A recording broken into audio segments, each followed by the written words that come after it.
Bonjour à tous, j'espère que vous allez bien. Ben voilà, je suis de retour. Nous allons lire un article qui s'appelle Zijn kleine talen een bedreigde soort. Et vous voyez le titre, vous voyez les liens. Et en fait, ce sont mes chers abonnés qui ont envoyé cet article. Donc, c'est fantastique, ça parle de langue. J'espère que vous avez aussi une bonne tasse de café parce qu'en fait, je ne suis pas du tout fatiguée. Je suis en forme, mais je suis un peu paresseuse aujourd'hui.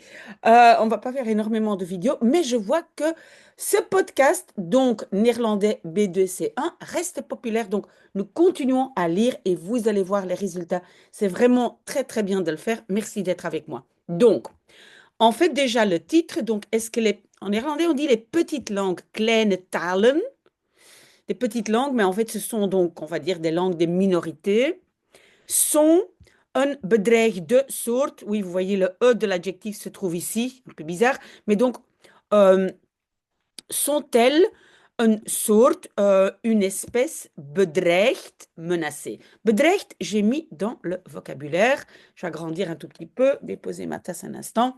Et donc, on va parler over, ça veut dire aussi concernant des langues qui disparaissent. Donc, c'est Cecilia Audet, qui est professeure à l'Université d'Amsterdam, qui a écrit l'article. OK, donc rappelez-vous, vous marquez uniquement le vocabulaire qui est intéressant pour vous, parce qu'ici, on va quand même trouver pas mal de mots, mais vous ne pouvez pas vous surcharger de vocabulaire.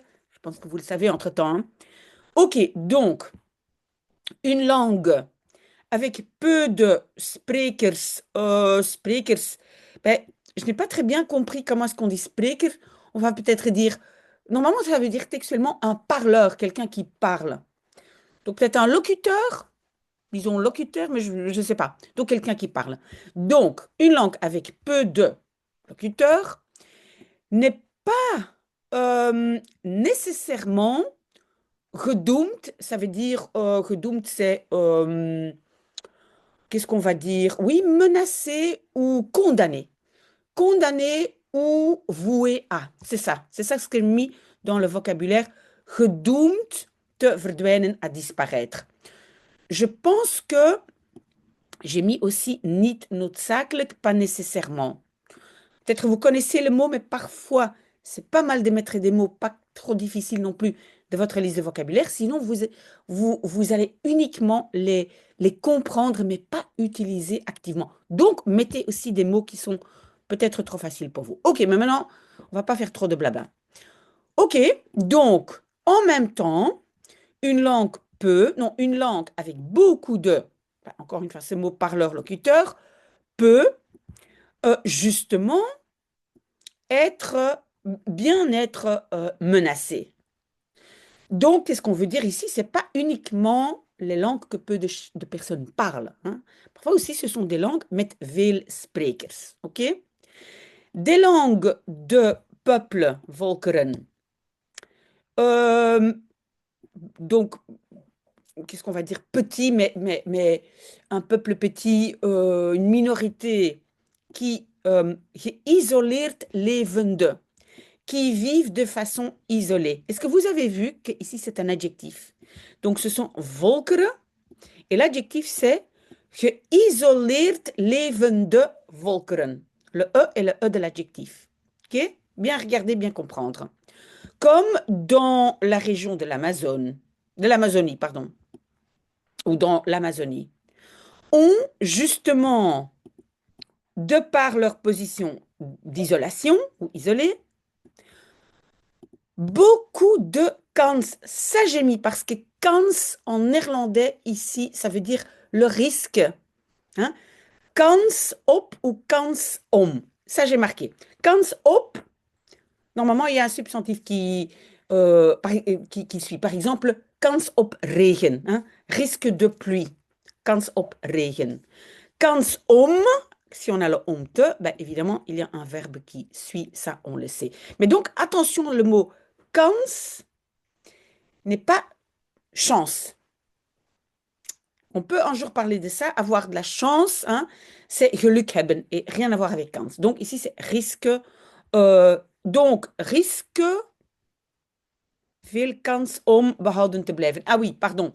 En fait, kans, je viens de dire quelque chose et je vais devoir dire le contraire. En fait, je voulais dire kans en néerlandais, elle est deux. C'est risque ou possibilité, chance. Donc, en fait, kans est un mot neutre. C'est ça que je voulais dire. Je suis en train de me contredire moi-même. Allez, on prend un peu de café et maintenant un peu de sérieux. Hmm.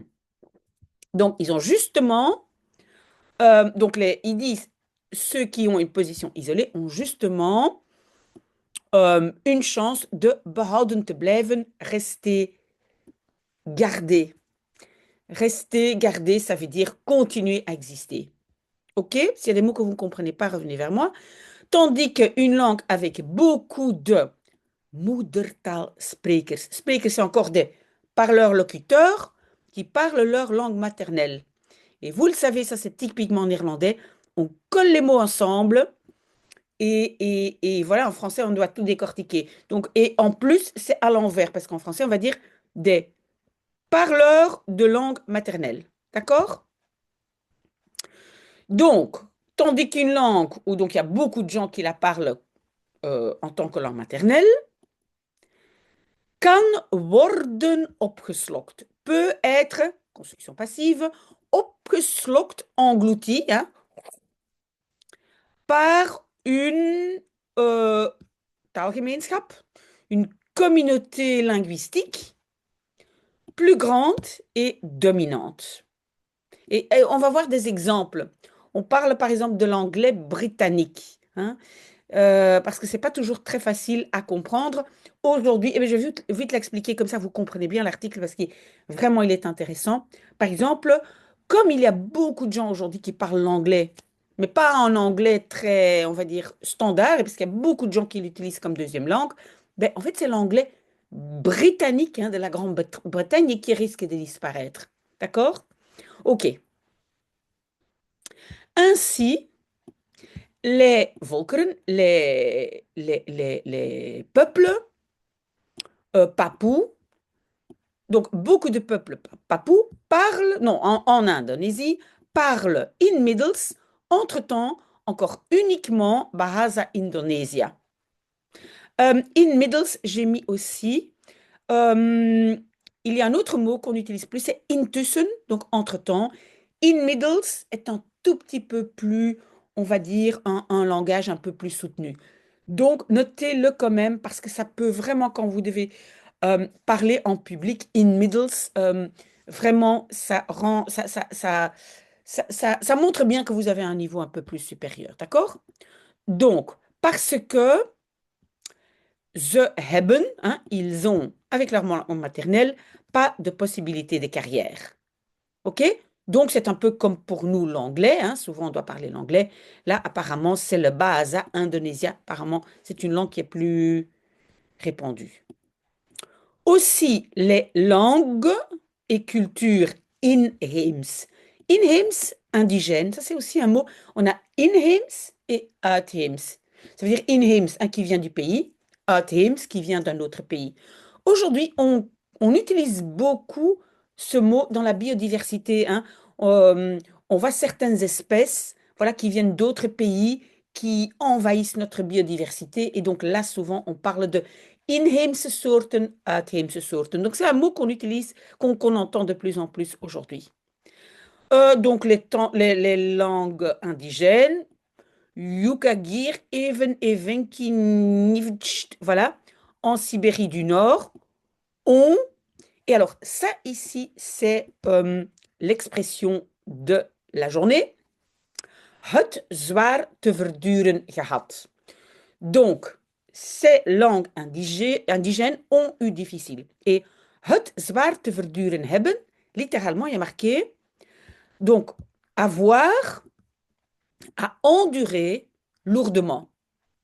Ça veut dire être attaqué tout le temps, avoir difficile.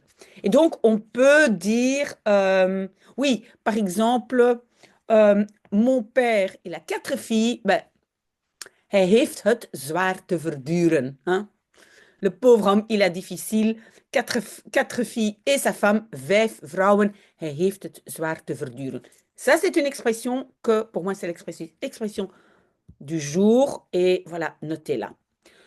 Donc, sous le régime russe, donc, et alors la construction, c'est Hutbert, c'était interdit à la population pendant de longues années d'utiliser leur propre langue.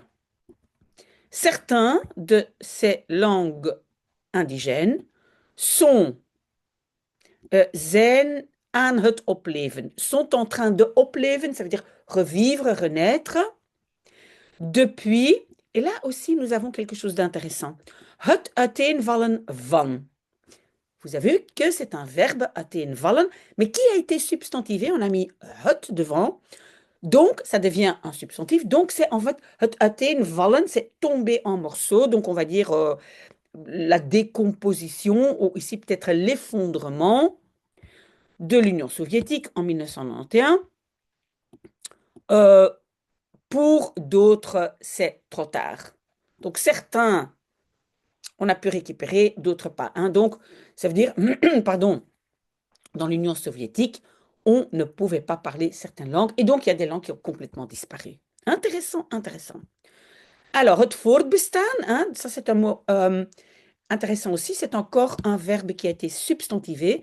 Donc, le fait de continuer à exister, hein, het voortbestaan, la, la continuité de l'existence d'une langue, encore une phrase, une construction passive, est surtout déterminée par la mesure de l'utilisation, de mate van. Je pense qu'en français, on va plutôt dire de la mesure dont on l'utilise. Hein? Mais donc, de mate van, la mesure de l'utilisation. Ça aussi, ça peut être intéressant.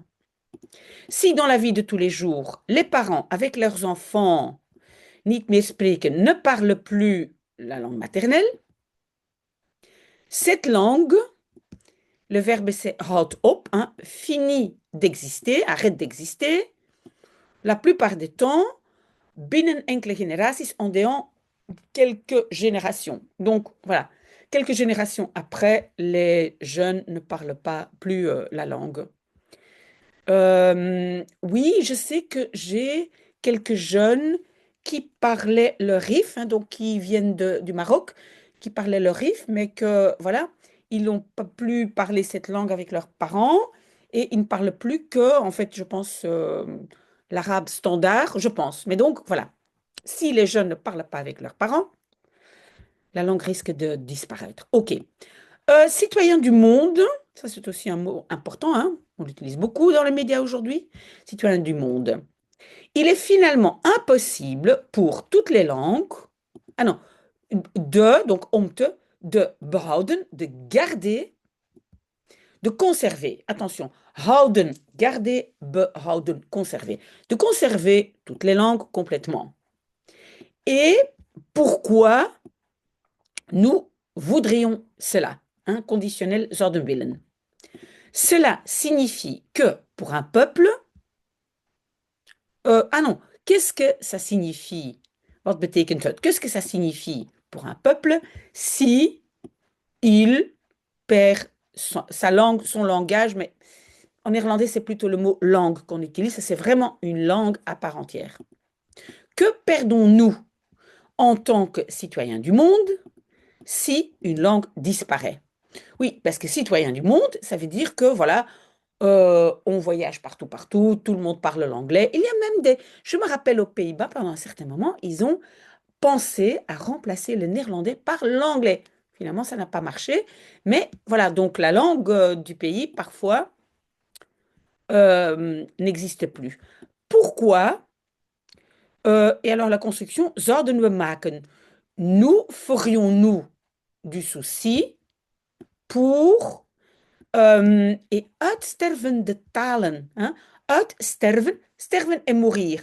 Uitsterven, c'est comme disparaître en mourant. Et donc des langues ben, qui n'existent plus, on va dire des langues en voie de disparition. Si nous kunnen communiceren, nous pouvons communiquer avec un nombre de langues, een aantal talen, beperkter plus limité, hein, beperkt limité, beperkter, plus limité. Et on a encore le mot uitstekend, bah, donc ça veut dire de façon excellente. Donc, pourquoi garder toutes ces langues si on peut très bien communiquer avec trois, quatre langues dans le monde entier? C'est ça la question qu'on se pose. L'anglais globalise. Voilà, comme je l'ai dit, comme langue du monde. Et alors, ça aussi, j'ai marqué, c'est important, je veux que vous reteniez ça. Het wint terrein. Hein, gagner du terrain. Het wint terrein, comme en français, mais quand même important de noter ça, sinon vous n'allez jamais l'utiliser activement. Donc l'anglais, pardon, gagne du terrain, steeds meer, toujours plus, dans l'économie, politique, commerce, tourisme et la science. Celui qui veut faire carrière doit beheersen, maîtriser l'anglais. Dans beaucoup de langues, het is, c'est alors aussi un cours obligatoire. Attention, vak, cours, mais dans le sens matière à l'école, hein, parce qu'on dit bien vak op school. Hein. Donc, c'est vraiment bah, toutes les matières qu'on a à l'école. D'ailleurs, et alors la phrase ici est un peu compliquée, mais donc le sujet c'est het British Engels, donc l'anglais britannique, comme j'avais expliqué, wordt beschouwd, est considéré, construction passive. Donc d'ailleurs, l'anglais britannique est considéré justement à cause de ça, ironiquement aussi comme une langue menacée, hein, comme je viens d'expliquer, parce que tout le monde, et on va l'expliquer, je pense, vanwege, à cause du fait que, et donc vanwege est aussi, pardon, intéressant, à cause du fait que beaucoup de parleurs qui ne parlent pas ou de personnes qui ne parlent pas leur langue maternelle, niet moedertaalsprekers, regardez bien, donc à cause de ça, dreigt, hein, il y a la menace te ontstaan, qu'il soit créé, qu'il commence à exister, une sorte de steenkolen-Engels, anglais des charbons, un vieil anglais, c'est-à-dire, voilà, donc c'est un anglais qui n'est pas parlé par les gens dont c'est la langue maternelle, ok? Steenkolen-Engels, langage de charbonnage, si on veut.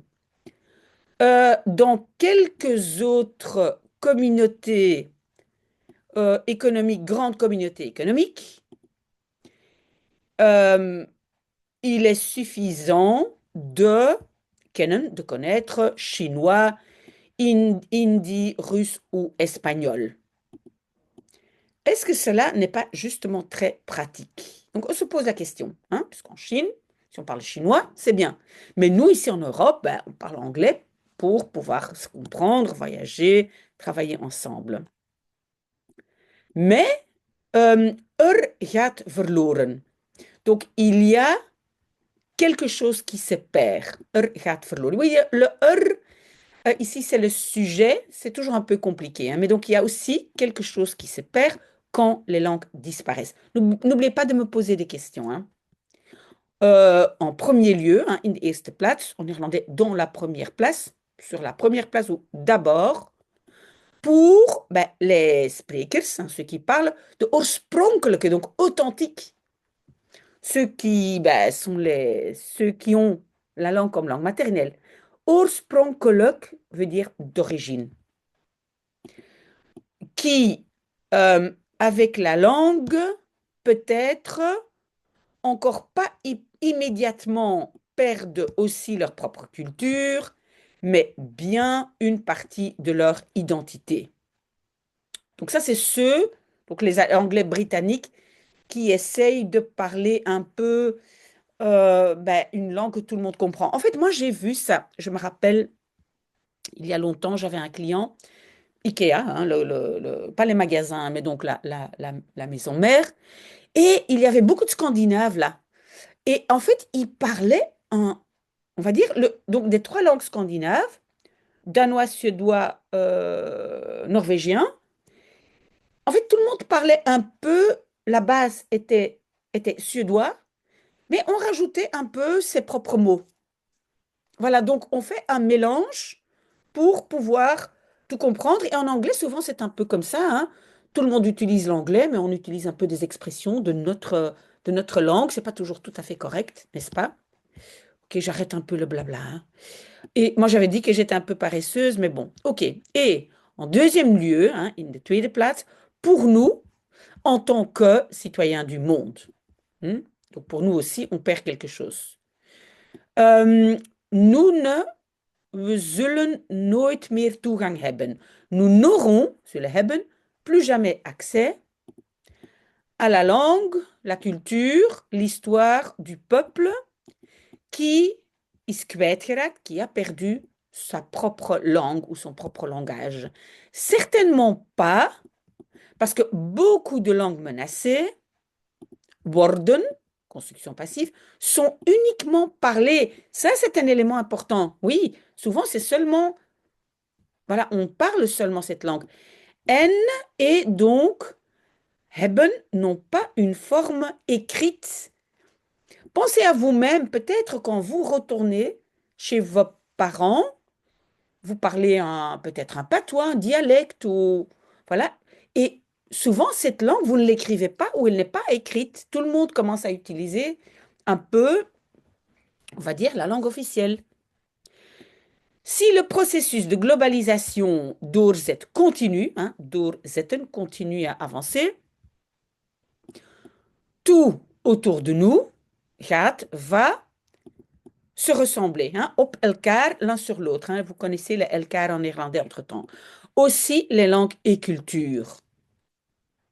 L'importance de la biodiversité est depuis longtemps doorgedrongen. Doordringen, c'est pénétrer, mais donc entrer dans notre cerveau, hein, et pénétrer à tout le monde, dans le cerveau de tout le monde. Pourquoi zou zijn, serait le instandhouding. Le fait de houden, tenir en position, donc la conservation, on va dire, de la diversité linguistique moins importante. C'est vrai, tout le monde dit oui, oui, c'est très important. Tous les animaux, toutes les plantes servent à quelque chose. Mais au niveau linguistique, en fait, c'est la même chose. Donc c'est très, très bien. Est-ce qu'on peut... Je pense qu'on peut arrêter ici parce qu'on a déjà fait énormément. Si vous voulez, vous pouvez continuer, hein. Diversiteit in talen. Ah non, peut-être je continue encore ce petit morceau. Oui, très vite. Allez. Chaque langue est un système particulièrement compliqué de forme et de betekenis, signification, hein, de sémantique, on appelle ça, hein, donc ce qu'ils veulent dire. Il n'existe pas de facile ou de difficile, pas de primitif contre compliqué. Donc pas de langues qui sont faciles, difficiles, primitives, compliquées. Si la formation des mots d'une langue est relativement facile, semble que la structure de phrase, zinsbouw, bouw, construction de zin, phrase, construction de phrase, l'ordre des mots ou la structure des sons est justement très complexe. Ça, c'est vrai. Il y a toujours un élément qui est plus facile, mais alors un autre plus compliqué. Par exemple, en anglais, on n'a pas beaucoup de règles de grammaire comparé à, par exemple, l'allemand. Mais il faut avoir beaucoup plus de feeling. Il y a beaucoup qui se trouvent dans les prépositions. Voilà, donc c'est quand même très, très difficile de la parler correctement. Donc il y a toujours un élément difficile. La langue est d'ailleurs pas uniquement une verzameling, une collection de sons et de mots avec lesquels nous construisons des phrases pour communiquer. Une langue, weerspiegelt, reflète une culture unique, une manière de penser, des systèmes de connaissances et une vision de vie d'un peuple qui parle cette langue. Nous voyons cela à terugzien. Terugzien, oui, c'est comme voir, revoir. Non, terugzien, ça veut dire remarquer. Nous le remarquons dans la littérature populaires traditionnels, les rites ou rituels, l'humour, le sport, le jeu, la danse et la musique. Avec chaque langue qui, on va dire, meurt, hein, qui disparaît, uitsterft, le trésor à diversité linguistique, Word, devient plus petit et euh, alors c'est une phrase qui est très longue parce que dit donc ces visions de vie gaan verloren. Vous voyez? Gaan vont se perdre. Verloren gaan se perdre. Et de la connaissance importante de compétences uniques et techniques de flore et faune et des systèmes écologiques. Hein. On pense à des plantes médicinales. Oui, il y a des choses qui n'existent que parfois dans une langue.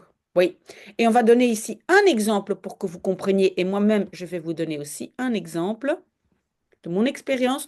Donc, ainsi, le mot néerlandais a un mot pour neef. Neef, c'est neveu et cousin, c'est les deux. Donc, on ne sait pas très bien, est-ce que c'est donc le fils de ma sœur et ou mon frère, ou d'une tante ou un oncle du côté paternel ou maternel. Vous voyez, moeders Z, côté maternel, côté paternel. On ne sait pas, on dit neef. Eh bien, dans et, donc le Zoel c'est et la langue sibérique Yukagir et aussi la langue des Papous pure. Donc, bestaat, il existe pour chaque membre de famille un terme à part pour, pour exprimer les relations entre les membres de la famille. Incroyable, hein? Vous avez compris? Donc, aller seulement, hein, car le mar est rajouté à l'impératif, va seulement à nagaan. Nagaan, c'est pas aller. Nagaan, ça veut dire vérifier. Donc, vérifie seulement combien de mots pour neveu. In de eerste graad, premier degré, tu, je krijgt, hein, tu obtiens alors. Donc, tu as le fils de ta sœur aînée ou cadette. Le fils de ton frère aîné ou cadet. Le fils de ta zoon van de zus van je donc le fils de la sœur de ton père et ta mère, etc. Oui, etc., etc. Et ça continue comme ça, comme ça. Moi, je vais vous donner un exemple. Donc, en fait, en suédois, hein, parce que vous le savez, je parle suédois. Par exemple, donc il y a un autre mot pour grand-mère côté paternel ou maternel. Par exemple, la grand-mère maternelle, c'est moermoer, hein, maman de maman. Alors, farmoer, c'est la grand-mère du côté paternel. Alors, on a aussi l'inverse, donc farfar, c'est le père du père, et farmoer, c'est la mère du père. Donc, vous voyez, donc il y a certaines langues, il y a aussi des théories, hein, mais bon, c'est la dernière chose que je vais dire, mais c'est quand même intéressant. Par exemple, quand on voit le mot sortir en français, si je dis par exemple, je sors avec Thomas. Ben, je sors avec Thomas, ça peut peut-être vouloir dire, ben, je vais aller au théâtre avec Thomas.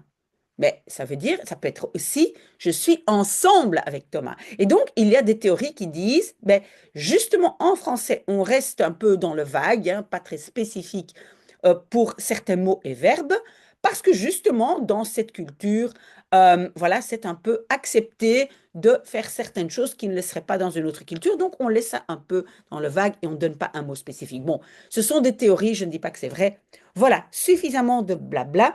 C'était un article intéressant. Ne vous inquiétez pas si c'était trop difficile, c'est très normal. Mais continuez à lire, ne perdez pas espoir, ça viendra. C'est bien de faire quelque chose qui est un tout petit peu au-dessus de notre niveau. C'est comme ça qu'on se tire vers l'eau, n'est-ce pas?